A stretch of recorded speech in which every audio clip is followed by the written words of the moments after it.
Sobat FEB, hayo ngaku siapa yang kadang suka overthinking kalau memberikan pendapat saat kerja kelompok atau lagi rapat organisasi. Kira-kira keputusan yang aku ambil udah bener belum ya? Gimana kalau ternyata keputusan yang aku ambil malah nggak efektif dan merugikan teman-teman kerja kelompok maupun teman-teman organisasi? Penasaran gak sih sebenarnya gimana cara kerja otak kita dalam mengambil sebuah keputusan? Dalam episode kali ini, aku akan merekomendasikan buku Thinking Fast and Slow yang ditulis oleh Daniel Kahneman, seorang psikolog yang pernah meraih hadiah Nobel dalam bidang ekonomi. Dalam bukunya ini, Daniel Kahneman mencoba untuk mengupas secara mendalam bagaimana cara kerja otak dalam mengambil sebuah keputusan. Insight 1, otak manusia terbagi menjadi dua sistem. Daniel mencoba untuk menganalogikan sistem berpikir manusia ke dalam dua jenis, yaitu ada sistem 1 dan sistem 2. Apa sih perbedaan kedua sistem ini? Sistem 1 ditandai dengan keputusan yang diambil secara cepat, namun rentan terhadap kesalahan karena data informasi yang kita punya itu masih minim. Tapi, respons yang sangat cepat ini sangat penting ketika kita berada dalam situasi yang mendesak dan memungkinkan kita bereaksi dengan cepat dalam situasi berbahaya.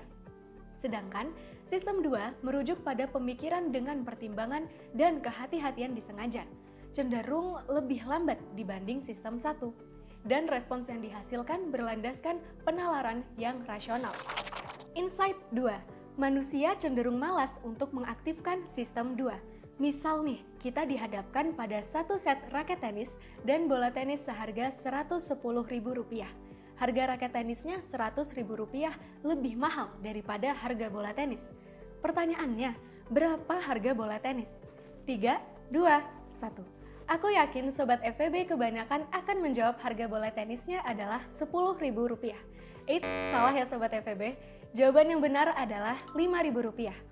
Nah, kesalahan Sobat FEB dalam menjawab tadi merupakan contoh cara kerja dominan dari sistem 1 yang cenderung mengambil keputusan lebih cepat dan rentan terhadap kesalahan.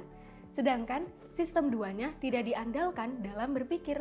Hal ini karena manusia itu cenderung untuk melakukan sesuatu dengan cepat karena pasti dong kalau kita berpikir kritis dan tidak secara spontan, energi yang dikeluarkan juga akan lebih banyak.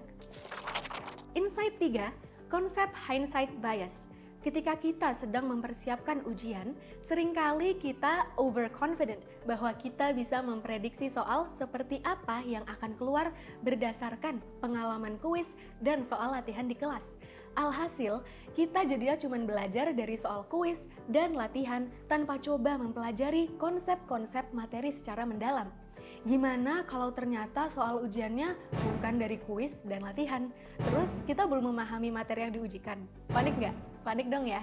Nah, ini merupakan salah satu bentuk hindsight bias atau subjective thinking yang tentunya bisa memberikan efek negatif untuk kedepannya apabila kita tidak objektif dalam mengambil keputusan. Insight keempat, what you see is all there is. YCIT.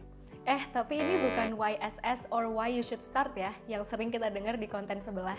Tapi, maksud dari what you see is all there is adalah bias kognitif, di mana seseorang membuat penilaian atau kesimpulan berdasarkan informasi yang tersedia, tanpa mempertimbangkan informasi yang mungkin tidak diketahui atau belum diakses. Misal nih, dalam mengerjakan sebuah tugas dari dosen, apa yang terpikir dari otak Sobat FEB? Pasti beberapa ada yang langsung mencari jawaban di ChatGPT.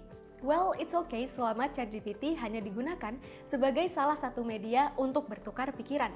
Yang menjadi permasalahan adalah ketika Sobat FEB langsung meng-copy-paste jawaban dari ChatGPT tanpa mencari jurnal pendukung atau artikel lain yang dapat membuat jawaban kita lebih valid dan kredibel. Hayo ngaku, siapa yang kayak gini? Biasanya, oknum-oknum seperti ini merasa yakin bahwa ChatGPT merupakan bot yang pintar sehingga otak oknum tersebut menjadi malas untuk berpikir secara kritis dalam memecahkan pertanyaan yang ada. Padahal, jawaban ChatGPT itu bisa termasuk plagiarism loh, karena kan bot hanya mengcopy jawaban dari karya orang lain dan tidak seluruh jawabannya akurat. Jangan dicontoh ya perilaku ilustrasi tersebut, karena aku yakin Sobat FEB semuanya menjunjung tinggi nilai integritas sesuai dengan nilai etis yang dimiliki FEB UGM. Nah, itu dia ringkasan singkat dan insight yang bisa kita ambil dari membaca buku Thinking Fast and Slow. Untuk membuat keputusan secara cepat, Sobat FEB harus bisa menyadari bahwa keputusan kita rentan terkena sistem 1. Selain itu, Sobat FEB juga jangan terlalu bergantung pada insting saja, tapi harus dicoba dengan menggabungkan pemikiran yang lebih rasional dan analitis. Ingat bahwa we can be blind to the obvious and we are also blind to our blindness. Gimana nih Sobat FEB? Tertarik gak buat baca lebih lanjut buku Thinking Fast and Slow karya Daniel Kahneman? Aku tunggu ya reviewnya. Happy reading Sobat FEB!